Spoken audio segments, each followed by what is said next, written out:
I move to approve the agenda as is. Second. We have a motion and a second on the floor. Got to do a roll call vote again. Frank, how do you vote? Aye. Steve, how do you vote? Aye. Bruce, how do you vote? Aye. Kurt, how do you vote? Aye. And I'm an aye. That passes 5-0. Thanks, everybody. So then our first item under next item, other old new business. Maggie, take it away. Programs and projects, if you're kicking that off for us. All right.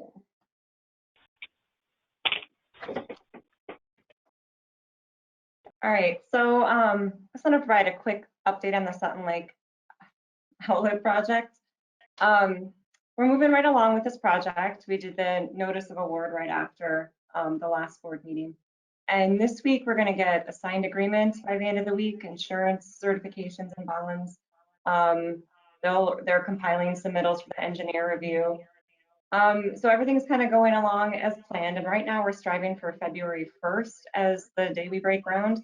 But it might be as late as February 8th with material lead times. We just don't know at this point, but we're moving it along as quick as possible. And so at the rate that we're going, by the end of February is the target for substantial completion. It only takes 2 to 3 weeks for construction to be complete, so we hope it just moves along real quick.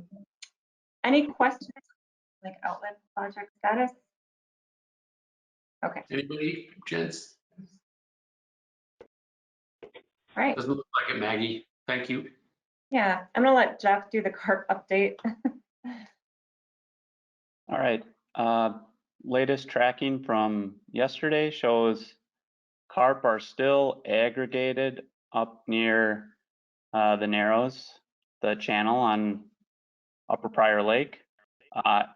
The circles denote kind of the preferred seining grounds. Next, Maggie. Do you mean, Jeff, do you mean by Nadior? Correct. Yeah, Okay. so you might think, well, that's not preferred. Last year, we were able to use that unified method with the speakers to actually drive them out, use the block net, and push them into the seine net. So that's, it's just another method that we found worked, and so we're fine with, and the commercial fishermen are fine with that location. So Jeff, can I clarify with what we're seeing on the map here and knowing how far away the nets actually get put in and then get moved in position? And while this looks pretty close, is this sufficient to move forward with the seine? This specific location's not quite there. It's really close, and we're seeing movements daily that kind of sway in and out of the preferred seining grounds. So a better way to say that, any day, any week. So I'll explain how close we are in the next slide. Okay. Upper Prior Lake. So as you all know, there's the successful seine factors, all of them that they all have to line up. And it's been, shown that it's a difficult task to get them all to go. So I have kind of a red, green, yellow. Red is not good. Yellow's kind of close, and green is we are ready. So the location on Upper Prior Lake, it's close. Any day now, they'll be in the right spot, and hopefully they stay there. Aggregation, almost all our tags are together. Ice thickness is really close. You'll see vehicles out there, but you'll also see some on the news. The weather's, besides the warmth, we're good. We've got our permits, and one thing that's kind of a bummer right now is the market's still quite down, but because we work with WSB, we're getting preferred shipping basically and handling of the carp. So I don't think that's the only issue that's going to arise from the market being poor is that we're unlikely to get kind of like the free haul, more or less. So in the past, if the commercial fishermen had a really successful seine, they would recoup, or the district would recoup the cost of, say, like the labor with the price of the fish. But because the fish aren't marketable right now, that we'll be paying for the net fee essentially. And what would that dollar amount be, Jeff? Well, we haven't nailed down an exact price. Last year we paid $5,000 per attempt, but historically that number's gone, as low as 3,000 and as high as 8,000. So maybe I might feed in at this juncture. When we look at this, in the scope of what we've been investing and how long this has taken us to even maybe get into a position where we're ready to do this, if the market's not there, I don't care. Get the fish out of the lake. That to me is not an item. If we're talking $3 to $5 grand, then so if that's the case, and I'll confirm that the rest of the board feels that way, but while I'd like the market, it is not a requirement for me. I open that up and confirm that others are behind that perspective. No, I agree, Mike, but let's talk about spring. I see there's some red dots on aggregation and another factor. Can Jeff comment on that? Well, before we do, Kurt, I would like to just see if that is a broader consensus, not just my view, but Steve, Frank, Bruce, can you guys just give a thumbs up or a thumbs down as to whether market matters to you? If everything else is green, we look like we can get almost all the fish that we are aware of in upper.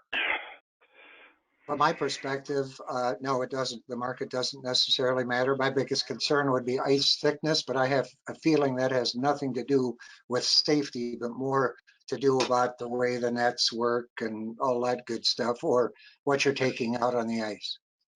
Oh, I'm just to clarify, I was assuming they're only going to go do this when the ice is thick enough for a safety perspective, but I'm just, so I understand why the others are green or need to be green to be able to sort of make this work, but the market one doesn't seem to be, to me, that's not a factor on a decision. You neither. Okay, Steve, would you concur with that? I concur. The market's not that important. It seems like often we hear the market's not that great, so we just need to carp out. Okay. Bruce, Well, you still with us? yeah, didn't we? I'm still here. I'm just eating some supper. You guys can't see what I mean. If we didn't have a successful seine anyway, we paid the fishermen so much a year, so much a time, didn't we? Like about 3,000.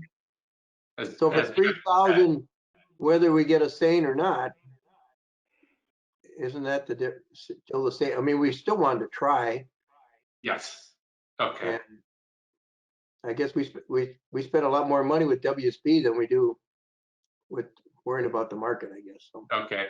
So I think we've got a board support consensus that the market doesn't matter in the decision to get these guys out of here. All right. Spring Lake, sorry, Jeff, I know we interrupted you. I apologize, but I thought it was worthy to bring that up. Go for it. You're back on, sir. Okay.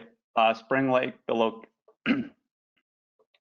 location of the fish they're deep, and they're not accessible for how long the commercial fishermen's nets are. So that's the limiting factor for location. And then there is not a current aggregation based on tag numbers that we feel comfortable either with. So Spring Lake's been proving a challenge to create optimal seining conditions. Jeff, could you maybe, oh, maybe you've got more on it. All right. Nope, I'm going to listen and then we can come back. Sure. Okay, this is my last bit of information. It's the 2021, it's our goal and what we're trying to achieve. Upper Prior Lake currently has 87,000 pounds of, that's our biomass estimate. Based on kind of this year's conditions and trying to be realistic on kind of feasibility, looking at as soon as a week or two for the first seine attempt. And I would like to attempt to have 2 successful seine events on Upper Prior. This is more to do with how much time we have to seine with optimal ice conditions. With 2 successful events, an estimated 50,000 pounds would be considered successful, I would say. Using the unified technique and then starting soon is how we would achieve that goal. Spring Lake has 128,000 pounds of estimated biomass. Just based on not seeing the fish in the right spot or getting these successful seining factors together yet, I'm going to put it at coordinating at least one successful event, removing 30,000 pounds. And part of that success is going to help be aided by getting a DNR permit to use gill nets as kind of a secondary containment on the seine nets working with the commercial fishermen. Jeff, can you help me? Why wouldn't we have more seine as a goal, more seines for Spring Lake based on the volume of fish? Yeah, so I see, Spring Lake really, we have, in our 2021 goals is to remove more fish than Upper Prior Lake. This is based off of the current set of the feasibility, basically, of the same factors. So it's always both events, or both lakes, we're going to take the opportunity as it arises. So right now we're jumping all over Upper Prior Lake. When Spring Lake becomes available, this number is certainly going to change. Gotcha. So if I sort of restate this, and could we go back one slide, please? So I think what I'm hearing, Jeff, and let me do a clarification. These same factors, if on spring, all of a sudden they turned all green except for ignoring what happens to the market. You're saying the goal could be to do 2 or 3 because they're all in prime position. Yeah, I see you're shaking your head. So, okay. Thank you. Yeah, it's a fluid situation, and I want to give you the most up-to-date, realistic possibilities. Yeah, but so that's different than the goal is all I was thinking about. So I'm just doing a clarification that it's currently, here's what you're envisioning might happen right now based on the factors, but those can change radically or quickly with the carp, correct? Correct. I should have clarified that goal is as of, up to today.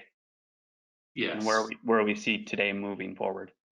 Jeff, could you help us understand then? So I'm glad this is back up, and let me ask my second question, and then I'm going to open up to my colleagues. But I'm going to clarify where we currently have ice thickness yellow, location yellow. At what point, how often, or how quickly, or how much on top of this do we monitor this? Because you've sort of suggested that we're really close, almost on a day-by-day basis, that all of a sudden we could get all green lights and we need to go. Can you talk a little bit about the process of how you're overseeing this and how this might get green lighted and how fast, meaning the whole thing gets green lighted, and how fast this would move forward? Yep, starting with the locations, we track either every other day, or if when all those lights turn green, we will track every day. Ice thickness, we'll take the auger out and drill around kind of the preferred sanding area, and then the road to which they'll use is the access at, oh gosh, I forget the access name. That's okay. But so we'll measure the ice. We'll communicate that with Tony Havernack with WSB. He'll kind of coordinate with the commercial fishermen. Tony would likely send out a WSB staff and triple confirm that the carp are in the location, preferred location, and then, you know, a day or two later, a day later, we would be most likely seining. Sometimes the commercial fishermen will want to go out there and scan with side scan or their preferred scanning devices. So, you know, when I say we're ready to go, it can take a day, maybe two, For them to confirm. for there to be commercial fishermen on the ice. Gotcha. Okay, great. WSB has the trucking business now, so it's another hurdle that we can skip, basically. Thanks, Jeff. Anybody else? Questions for Jeff on this? Jeff, I got a question on Spring Lake. When you say the carp are too deep, where are they in Spring Lake, and how deep are they? They are in that main basin. I don't have a map because I just didn't think it was not as pertinent to where we're headed, but they are in the main basin and 20 to 30 feet. By main basin, you mean off of 12 and Sailors, right? Where we've done it before, right? Yeah, they're center of the lake almost, right where that mouse is. Yeah. All right. Yeah, it's close to, you know, we hope and we anticipate the carp to start staging in that location that we did those obstruction removals in. All right. So what we're hoping for on Spring Lake is to see an aggregation in that area, watch them for a week, be really diligent about tracking, and then on that, after that note, we'll call Don Geyer and get his team on the lake. So it would be Geyer on Spring and Riedemann on Prior? It would be Don. So Don has the overarching permit on both lakes. Don signed and has approved Jeff Riedemann to supplement his work. We're working with the DNR to hopefully get a gillnet. So we did that gillnet pilot project last year, and we're hoping to continue that and use those gillnets as a secondary line behind the seine net, so that, you know, there's always that situation you hear about. Well, we had them, we saw them in the net, and then they were gone. That gillnet's, you know, if we can get that approved, which it's looking positive right now, that's just another, you know, method to help us get the fish out. All right, thank you. You're welcome. Anybody else? I've got one. Go ahead, Bruce. Jeff, how thick is the ice right now on Upper Prior? And then second question would be, if we get a lot of snowfall, does that hinder the possible seining? Yeah, we've measured 10 inches, pretty consistent throughout Upper Prior Lake. And depending on, yeah, snow can insulate that and create less ice when it's colder. We'll be checking each time now. It's tough. I'm not sure how the feelings of the commercial fishermen are using, you know, being on certain ice thickness. It's a comfortability thing, but I know that when they pack those trucks full of fish, that they'll weigh significantly more. And I've been asking a lot of questions, and it's not a question that people can easily answer about how comfortable they are. Well, Mike, you had an idea, I think it was Mike, that you had an idea that why aren't we using ATV vehicles with baskets or something, trucking back and forth? You don't have these big trucks on the ice. Yes. I mean, being creative here a little bit, just If there's no market, we don't really care. That's good, yeah. right? I mean, what Bruce, what they've done in the past is they have like half-ton pickups, F-150s, with 8 or 10 buckets. They put the carp in, and then they truck them back to the public access where they have the semi parked. Okay, but a pickup truck, I mean, Right. there's a lot of vehicles on the ice right now. There's pickup trucks all over the place on Spring Lake now. But so Jeff, you heard Bruce's question, because we did ask that last year, and it was that there are ways around. First of all, if there's no market for the carp, we don't even care if they're alive, right? So just get them out of the lake, put them into the baskets that they have, and whether they freeze or, you draw them out by ATVs, and I'll bet you we could get, I bet you within a day, I'd have you 10 four-wheelers available from folks around the lake that'd be willing to pull these things to shore. So, thinking outside the box, if that is an issue, let's not, and the fish, everything else is green light. Let's go figure out how we solve that problem, maybe. Certainly. I gotta say though, you can't fit that big seine net on an ATV. Like you need a truck to take out that net, and then you have the winches that are on the truck. I don't know how they do that with just ATVs. Just saying.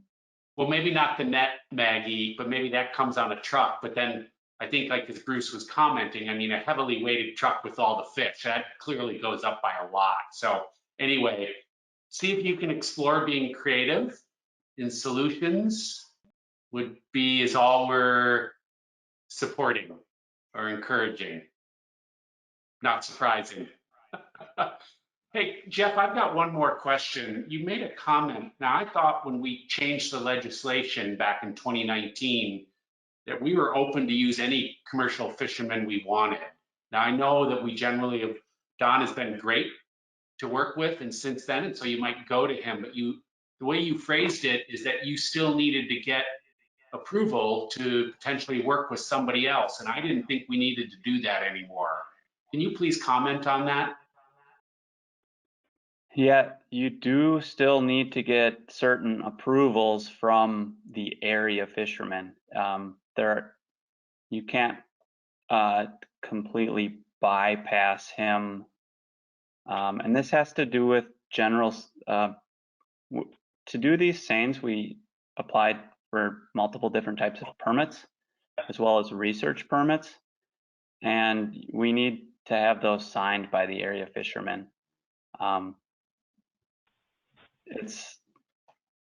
still learning. Maggie might be able to comment further to that, but so far, playing the political cards and using Don Geyer, he's accepted and signed, the other fishermen that we have asked to fish in our location.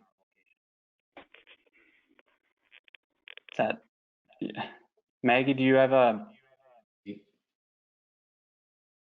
more clear response to that?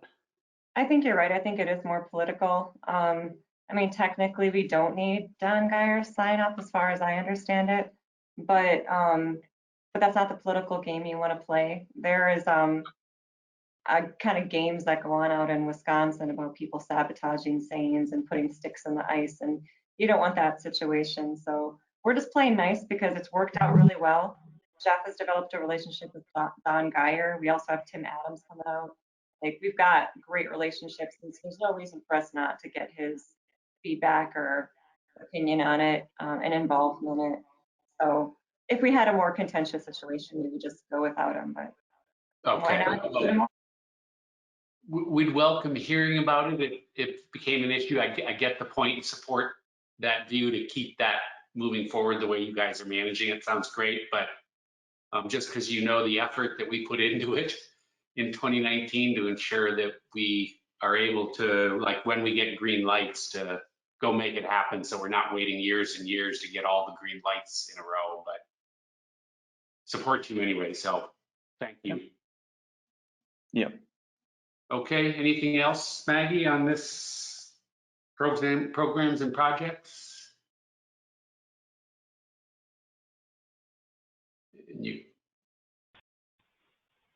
You could be muted, Maggie.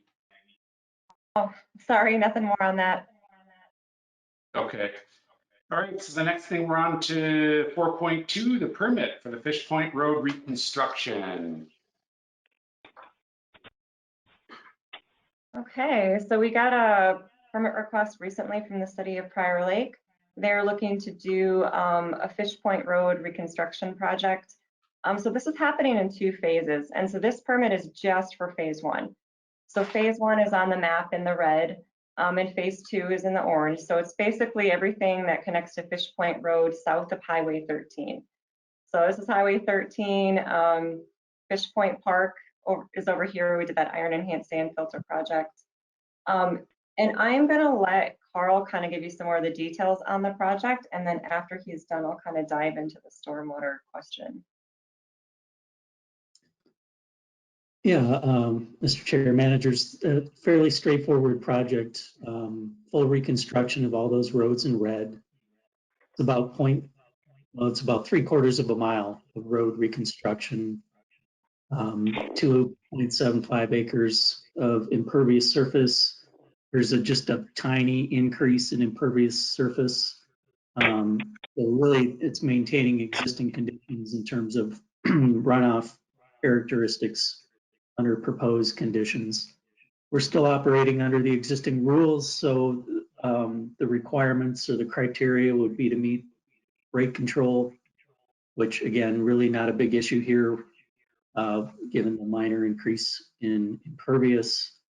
Volume control would just be for that 0.02 acres of increase in impervious surface, but that's really essentially rendered moot when the city is still required to address the water quality standard, the 2-year event over all the reconstructed impervious surface of, from curb to curb. So the city assessed the corridor, didn't really see any opportunities for cost beneficial stormwater practices on all these cul-de-sacs. We took a second look at it as well.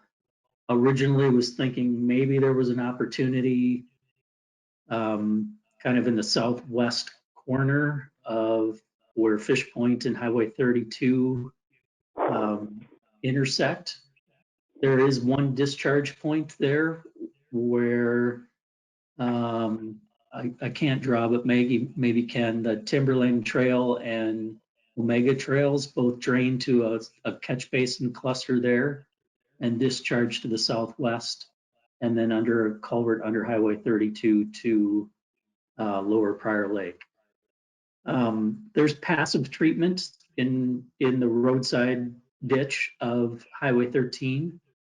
But other than that, upon further kind of consideration, that area is MnDOT right of way and private land, so there isn't an opportunity to further enhance that, but at least it is getting passive treatment.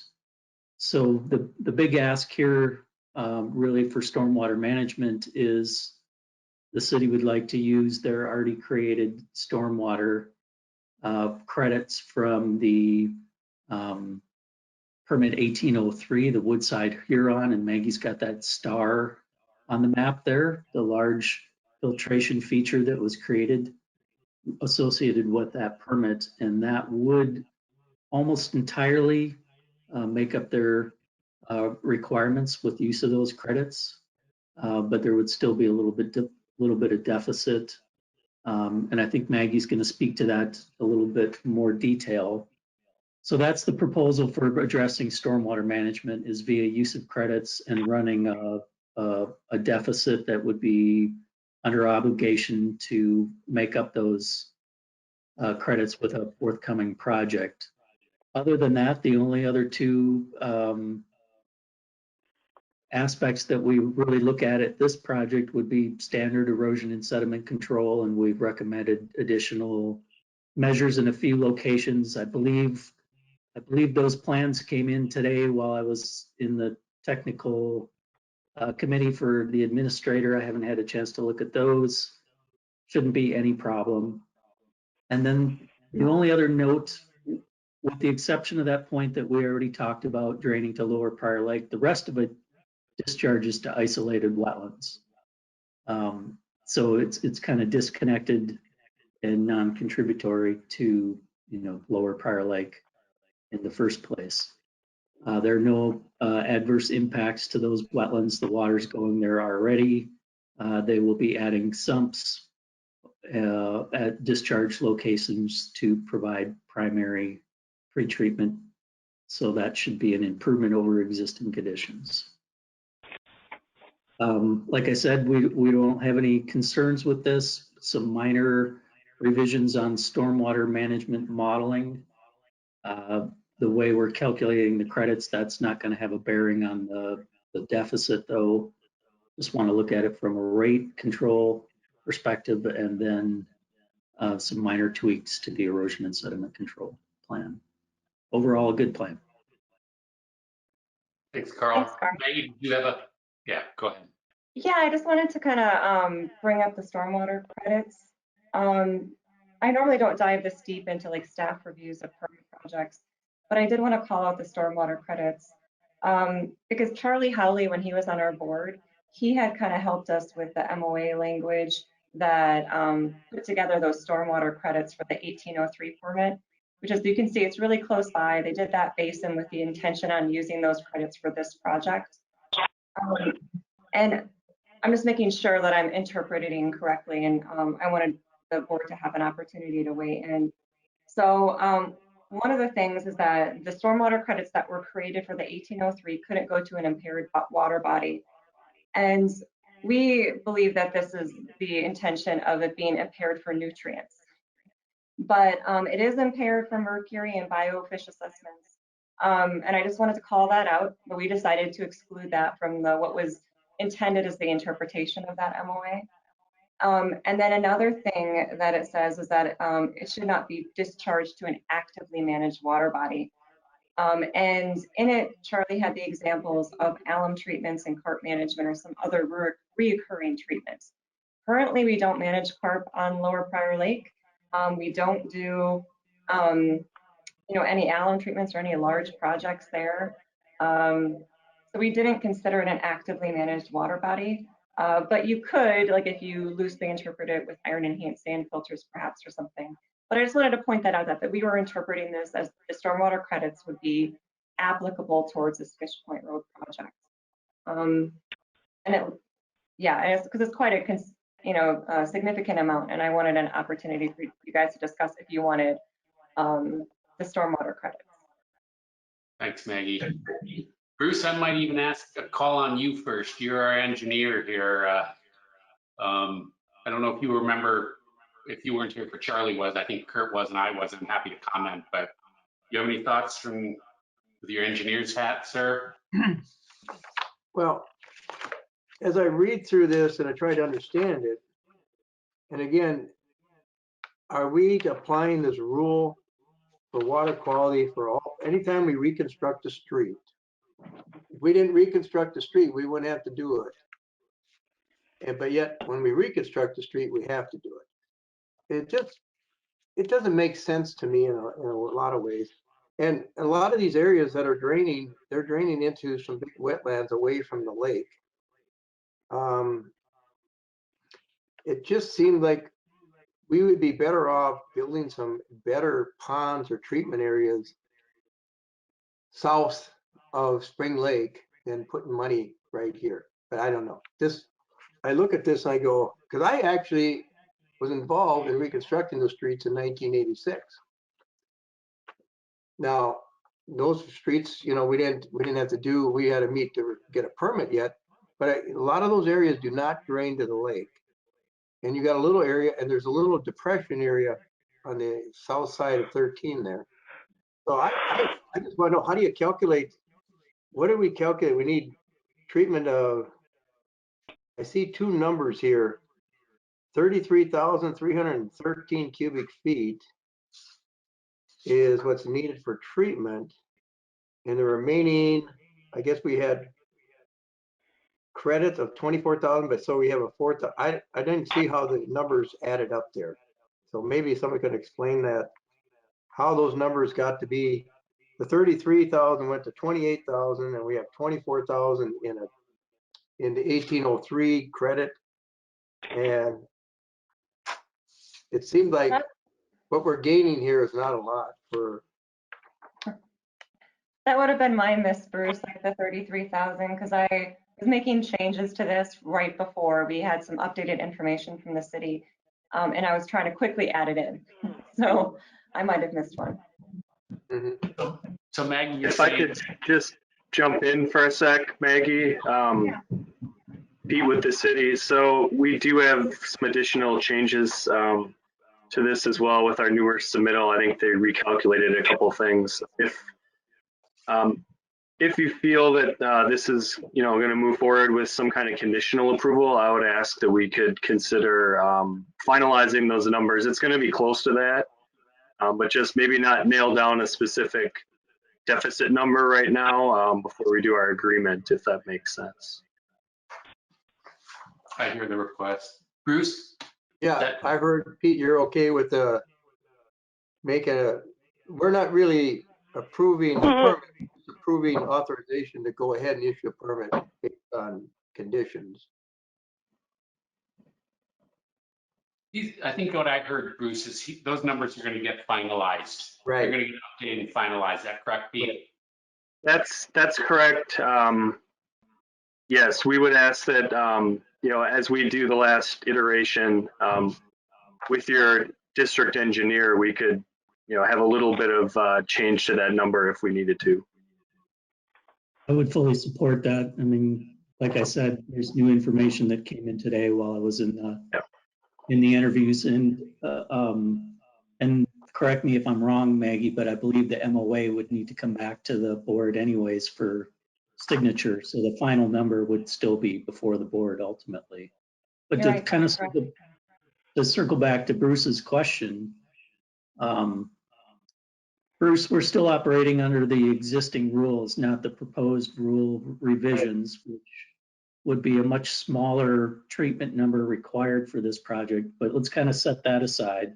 The existing rules require the 2-year runoff volume over the impervious surface to be treated. And so that's kind of, the city saw that coming and saw the Woodside Huron project as a good way to make up extra credits and put good dollars towards a larger stormwater product.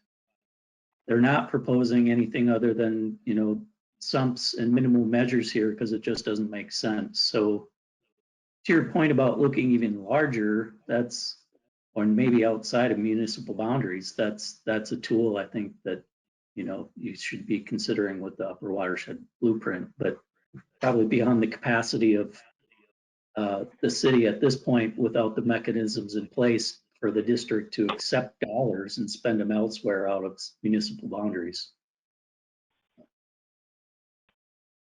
Bruce, any thought on that? Yeah, I would like to sit down and understand this rule a little bit better myself, and I know we had some heartburn with the other agencies when we went over some rules. I don't know if this was one of them. I thought it was. And I'm just speaking as a city engineer. This stinks, because these roads were built and all we're doing is, you're not even hardly changing the impervious. You're just, because you can tap in and nail the city for some money here. But I just kind of wonder, there's a lot of streets in Prior Lake that don't have ponds. And maybe you put money into treating the storm water going into a catch basin or I don't know. But it just seemed like some areas are very difficult to add ponding or treatment. Unless you want to tear down a house on the lake. And I don't, it's to me, it's impractical. It's politically, it's not even good.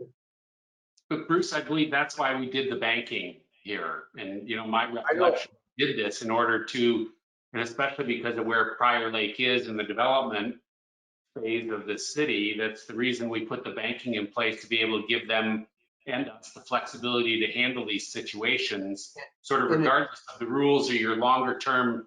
You've always been a proponent of some regional potential banking kind of stuff, and I believe the rest of the board and staff are open to that idea, but we don't have it. We're stuck with these rules, and so. I know. One suggestion I would make, Mike and the board, why not then allow some kind of a monetary number that could go into a ponding fund that we could build ponds somewhere else. So Bruce, I'd probably propose that if you want to do something like that going forward, I'd say let's do it then. This is actually, they're consuming credits that they've already built up. Right. So this isn't banking something for other use, but I'd say fire that up and make that a priority for us to figure this out. If you've got some better thoughts on how the district can handle this, but I'd propose we do that at another time rather than now, to try and figure that out, because I don't think we're prepared to, or unless I'm missing something, Bruce. I mean, it's just I understand it must be our rule now, but that creates potentially a lot of ponding that's going to be needed. Lucky they had that pond there in Huron. If they didn't have that pond there, they would have to 28,000 cubic feet. And I don't know how much that would cost, but that's why they did this. They knew that they were going to need some of these credits. Can't do it everywhere in town, Mike. What's that? Sorry? There's a lot of places they can't do that in town. I understand that. And that's what we're trying. So Bruce, so we're currently stuck with the rules that we have. I think you're talking about some of the issues and the problems. I don't think we're going to solve those tonight. No, I agree. I just wanted to bring it up. It was a rule that was a problem, but we're going under the existing rule, and that's fine. Prior Lake, we're stuck with right now. So, but right now the numbers will change, and that's the only thing I heard differently. Yeah. So I'm going to just add in. So Maggie, I believe the way you characterized Charlie's view of what he was after was accurate. I don't believe he was thinking about the mercury when impairment stuff. So I believe you correctly characterized that. And I'll just confirm, Kurt, because you were there back when Charlie was talking about this in the direct drainage. Kurt, is that your understanding as well, the way Maggie characterized that? Yes, it is, Mike. That's my understanding. Okay. Anybody else have any questions, or I would see if we've got a motion. Frank, you've been good at that. You ready to make a motion to approve this with the staff? Yeah, I'm the guy who understands at least, so why not give it a shot? So I'd move to approve the staff recommendation here with the various 10 requirements placed in here. But then there was something that Peter said, or someone said, that said the numbers may change to some extent as you finalize. How do we incorporate that in, or is that in the conditions? Maybe you add a condition that as long as that those numbers get approved by Carl and Maggie, or Carl or whoever, something like that. So move. Like that. Do we have a second? Second. I'm going to gather there's no further conversation, so I'm going to do a roll call vote. Frank, how do you vote? Frank, you were on mute. You're on mute, Frank. Aye, Kurt. Thank you, Frank. Kurt, how do you vote? Aye. Steve, how do you vote? Aye. Bruce, how do you vote? I'll vote aye. Mike votes aye as well. That's 5-0. Thanks, everybody. Thanks, Pete. Thanks, Carl, Maggie. All right, we're on to the Board officer appointments. Bruce, I'm gonna just let you take it, because I think you're gonna make a motion for us. Yeah, I like to keep the board member roles the same for 2021 because we've only been in it for a few months. And so I guess you can make a motion to vote on the whole slate of candidates as listed in the resolution, which Mike Miser, president, Kurt Hennis, vice president, Bruce Loney, treasurer, Steve Honey, secretary. Second. The motion is second on the floor. Is there any conversation, just because I need to do a check? Seeing none, then we're gonna do a roll call vote. Bruce, how do you vote? Aye. Frank, how do you vote? Aye. Kurt, how do you vote? Aye. Steve, how do you vote? Aye. And Mike votes aye. Thanks, gentlemen. All right, the next item we have on our agenda is our liaison appointments. And Maggie, I don't know if we can put that up and we'll review that. So we've got the current appointments for 2020 that were just recently readjusted with the additions as Steve and Frank joined us. So Bruce, would you be willing to, and I don't believe anyone had any changes. Bruce, would you be willing to make a motion to approve the liaison appointments as listed here? So moved. Second. We have a motion and second on the floor. I'm going to do a roll call vote. Bruce, how do you vote? Aye. Frank, how do you vote? Aye. Kurt, how do you vote? Aye. Steve? Aye. Mike votes aye as well. Thank you, everybody. So now we're moving to the consent agenda, and typically this is reserved for the non-controversial items, and we approve these en masse. I would though go see if any of my colleagues wanted any items removed from the consent agenda. Anybody? Seeing none, I would entertain a motion to approve the consent agenda. Motion to approve the consent agenda? Second. We have a second. I'm going to do a roll call vote. Kurt, how do you vote? Aye. Steve, how do you vote? Aye. Bruce, how do you vote? Aye. Frank, how do you vote? Aye. Mike votes aye as well. That passes unanimously. Thank you. So Bruce, you are up, sir, to give us the treasurer's report. Maggie, you gotta bring that up there. Yeah. Let's see. There we go. There you go. Okay. There's your treasurer's report for the end of the year. The last one that I worked with Chris Shettle with. A couple of points here, and you probably can't see it, but our Goldman Sachs CD has matured on January 7th, 2021. So our interest rate is down to 0.05%. It's money market rate until we do something. So I asked our Northland security person, well, what's the latest rate? She said it's 0.05. So it's the same as money market right now. It's not very good. So that's right. For right now, I would recommend we just leave it there until we've finally decided what's our budget reserve, get some recommendations from our new accountant on a few things. The Wells Fargo CD will come due in March 22nd. So based on that, we put in there, future revenue of some grants, but that's the grant. The main grant is going to be with Sutton Lake. Once we get that project, that's for the future. And the revenue, I put almost all the expenditures.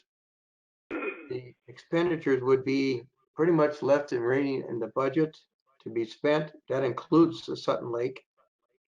And most of that will be paid in 2021.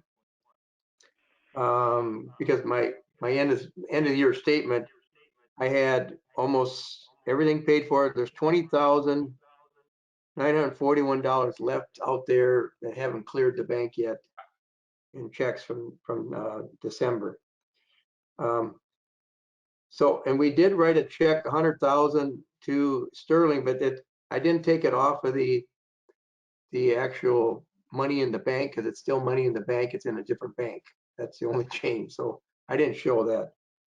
I will show now that we know after our budget meeting, our budget retreat, that I'll show an alum treatment reserve.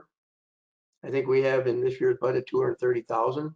So I'll put that in the restricted funds in the future, but it's not there yet. So when you look at our projected reserve end of the year, we're at 1.6 million, which is about 50% of our 2020 budget. We've had some discussion on what should be the reserve. We probably need to sit down and finalize that number a little bit more. What do we really need for cash flow? And, but anyway, those are the good numbers for 2020. And any questions? Mike, I have a question. Bruce, you talked, I think, the last meeting or the one before that about how maybe you talked to Sterling Bank and see if they had any ideas as far as getting a better interest rate on some of our instruments. Did you?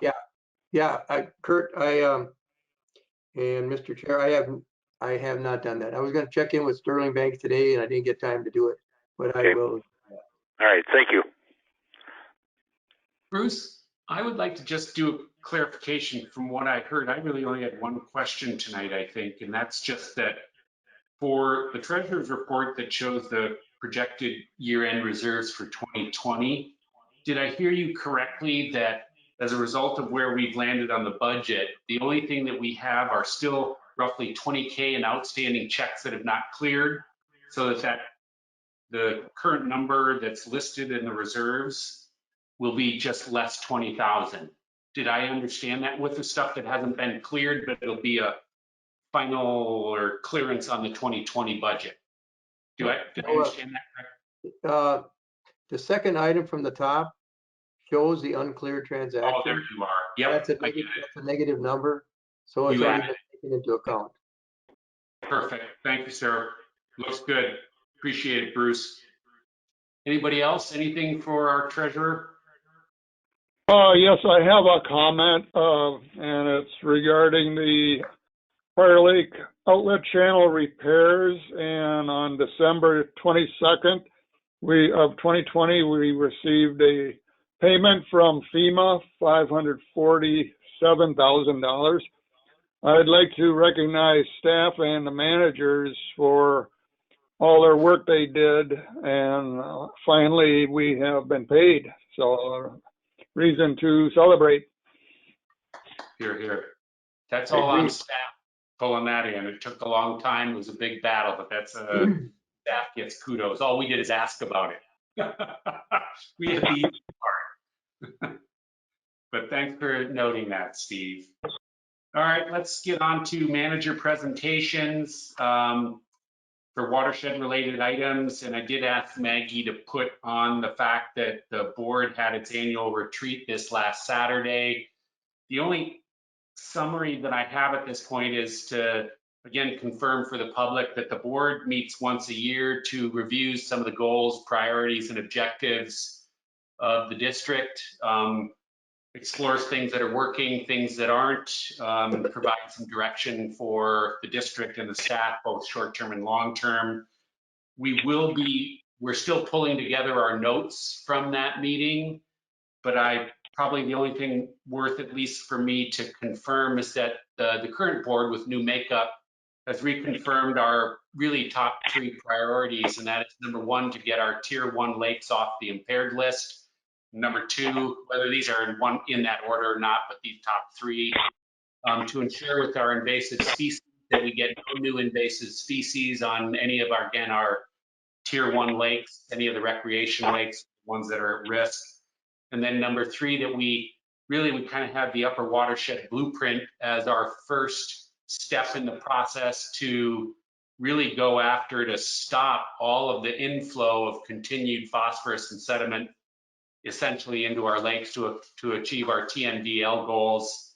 Doesn't look like that might be realistic, but in essence to shut that stuff down. And we are currently getting that finalized report, and that list of prioritized projects will be reviewed quickly by the board, and there's serious support to start moving forward on a significant chunk of those in a very short period of time. So I think those are big deals. And I think at that point, that'd probably be all I'd mention on the retreat at this point, but we will bring forth those notes and we'll make them part of the public record. Anybody else have anything?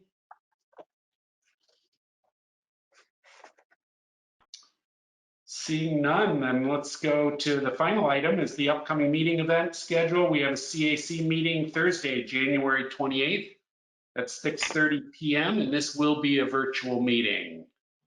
So with that, it's not on here, but our next item would be the to conclude our meeting. So we have a motion to adjourn Motion to adjourn. by Bruce. Second. We have a motion second on the floor. I'm going to assume there's no debate on this evening. So Bruce, how do you vote? Aye. Kurt, how do you vote? Aye. Steve, how do you vote? Aye. Frank, how do you vote? Aye. Mike is also in favor and votes aye. So thank you, everybody. Nice meeting. Concluding this at 7:03 p.m. Got it done in an hour. Awesome. Thanks, everybody.